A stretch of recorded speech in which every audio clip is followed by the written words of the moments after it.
Recently, the Palm Springs Kiwanis Club had another great speaker. Let's listen in. I collect cars because I'm the child of a guy who loved cars and the grandson of an immigrant who came to America, and the first big purchase he bought was a new Chrysler. And my grandfather was a Chrysler man. My dad loved Mercedes-Benzes and bought them in the 50s when it wasn't popular. But it goes much farther than that. The 20th century, the American century, is the century of the automobile. And every industrial development in this country benefited greatly by the production of automobiles, going from raw materials to transportation to rail to labor. Many people, until that point, were not members of unions. And whether you like unions or not, and that's a whole nother debate, when Ford finally acquiesced in the Battle of the Overpass and let the unions organize his plants, that was the last major industrial battle we had in this country. And it settled the issue once and for all. You look at World War II, the arsenal of democracy. Detroit mobilized almost instantly under a Danish immigrant, William Knudsen, and we outproduced the world in 2 years. We produced more airplanes, more tanks. Hitler once commented that he thought that every American GI got a Jeep. They couldn't fathom how we built so many products so fast, delivered them over there. How we supplied the fuel to run them. No one could figure this out. After the war, the automobile plants supplied jobs, good jobs, jobs that provided a way for men who came back from the war to move into the middle class so they could buy a house. And it really provided the entire way for this country to move forward until the fall of 1973. And that was the end of essentially the American century, when we found out we were not imperious anymore. That's all ancient history. I collect cars because I heard about them. We washed them on Saturdays. We went and looked at them. Our holidays in Europe were concentrated about picking up new cars. That's all we ever did. And I retired to California because I can play with my toys every day. I looked at the sunniest places in this country, and I wanted to be in some place that had intellectual people, good restaurants, and this was it. And there's nowhere else in America you can get this combination of weird, wacky, wonderful, and inexpensive to live. But Palm Springs couldn't be here without the car, because if there was no way to get out here, you couldn't be here. The railroad essentially never really ran here. Hey, you could get here, but you had to go to India, you had to go to Banning. There wasn't really a train station in Palm Springs, so you had to take a car down here. Farming, agriculture, everything in this country is related to this industry, and we fail to recognize this. And it's something that's kind of sad to me, because I look at it as something that represents all of us. You might have been a Buick person. You might have been a Dodge person. Everybody had a favorite, every gentleman. And I don't mean to exclude the ladies here. It's not intentional, but women were not big purchasers up until recently of high-end items. And it's not right, but that's just the way it is. And so I look at this, and I'm really sad, because young people, I'm 52, no one younger than me cares about any of these products. They don't collect them. You go to car shows, there's no young people about. And it's a problem for all of us. We're going to face this. And it's all of our collectibles, because I also collect watches and cameras and shotguns. And there are no young people at collector shows anymore, antique shows. That is all something that's gone, which is sad. We're losing part of America. People don't go on car trips anymore. When was the last time any of your kids said, oh, we're going to toss the grandkids in the car and take a 2-week cross-country jaunt? No, kids don't. And we all did. I mean, we bought an Airstream once so we could drive to Mexico. It was what people did. It was the cheapest vacation you could take. You spent a couple weeks in the family car with the family, Sometimes it was good, sometimes it wasn't, sometimes you ended up in jail. You know, these are all minor things. But it's our responsibility to start talking about this, because if we don't, this is going to be lost. And, you know, the two-lane roads in America really are interesting. My car warehouse is on Dillon Road, or off of Dillon Road in Sky Valley. And I tell that to people, my friends who live by me in the south end of Palm Springs. And the first thing is, where is Sky Valley? They have no concept. None. They have no idea it's 20 miles up there.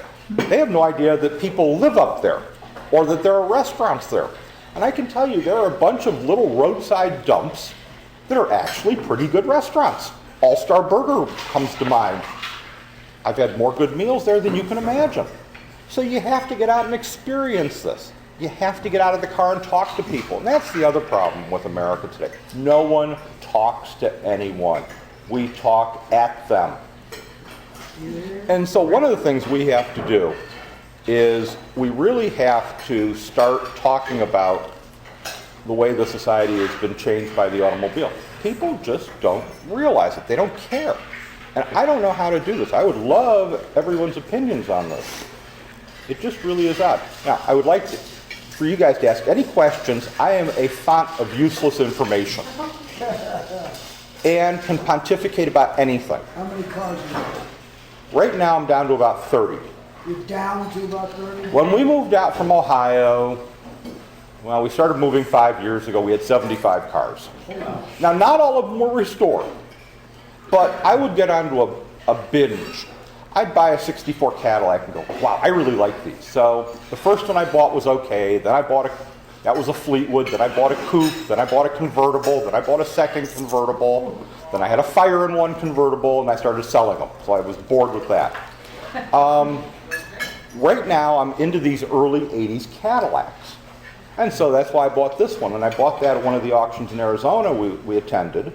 I took a pink 59 Rambler station wagon there and sold that.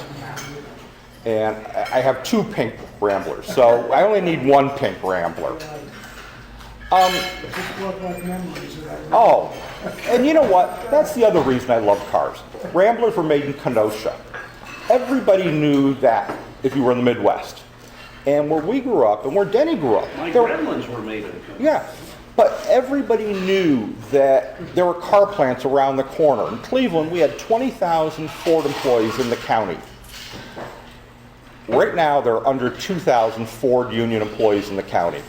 All those jobs were exported to Mexico and to China, actually. And so this is another problem we face, is so much of this stuff is now exported. Another thing is, no one knows how to work on these things. No one teaches automotive technology in schools. And so all of a sudden, no one can... I love driving down the freeway and seeing 4 guys in their 20s on the side of the road on their cell phone calling AAA because they can't change a spare tire. And I've seen it more than you could imagine. And I almost think, should I stop and help them? And I'm thinking, no. If these idiots can't figure it out, they don't deserve help. Schools have been convincing a generation of Americans that everyone requires a college education, which is patently false. We need more people in the trades, tile layers, plumbers, good jobs that will last a lifetime, jobs that cannot be exported. Carpenters. My dad was a union plumbing contractor. We had 100 employees at one point, and I can tell you that out of those 100 employees, every one of them had a good middle-class living. None of them ever went hungry. None of them, I mean, they lived well. They had new houses. They bought new cars. And because of our business being based in Northeast Ohio, where we had Chevrolet plants, Ford plants, Chrysler plants, and a million small machine shops that manufactured every widget that went into a car, it was an incredibly prosperous place. And when the oil embargo came in 1973, that was the end of it. And we can almost pinpoint it exactly. And then in 1980, another oil crisis, and that was really the end of it. And we ended up with these dreadful cars, these V864 Cadillacs, these diesel Oldsmobiles that were so bad. You can buy a brand new car today that is a classic. It depends on the car. If you go and commission a brand new Morgan, which is a little English sports car, that's instantly a classic. But if you go buy a new Bentley today, you're buying a mass-produced German piece of junk. And I can say that parenthetically only because I've owned one and I've worked on them. In the old days, when the stuff was made in the UK, for example, Bentley, I could work on them. The new stuff, forget it. We would say there's post-war cars, which are after the war, which are really desirable now, and the pre-war cars, which are much harder to drive and have been dropping in value. For example, in the 1970s, everybody wanted to own a Model A. Well, today, Model A's are bringing half the price they did 30 years ago. They've gone up and they've gone down, and no one wants them. And this is the problem with all collectibles, no matter what you collected. Your mother collected Hummels or Yadros or Royal Daltons.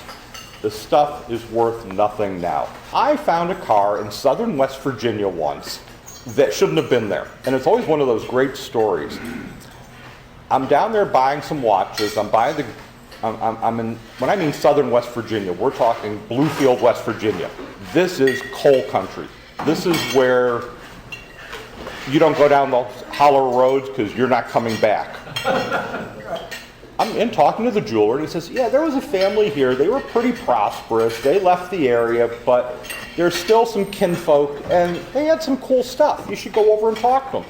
So I go to one of these truly decrepit, turn-of-the-century coal mining mansions in a little town. Oh, my memory is failing. And I talked to one of the cousins, and he says, oh, yeah, we got a couple cars in the garage. There were 2 Rolls Royces and a Bristol. And the Rolls Royces had been driven and were rusty, but they were decent cars, and I bought the whole package. The Bristol, the son had bought off of the Earl's Court London Car Show in 1957. Had the car retrofitted with left-hand drive, shipped it to Baltimore, drove it out from Baltimore when it got off the boat, drove it for about 6 months, and parked it. And it was the most unbelievable thing, seeing this car that nobody even knew existed.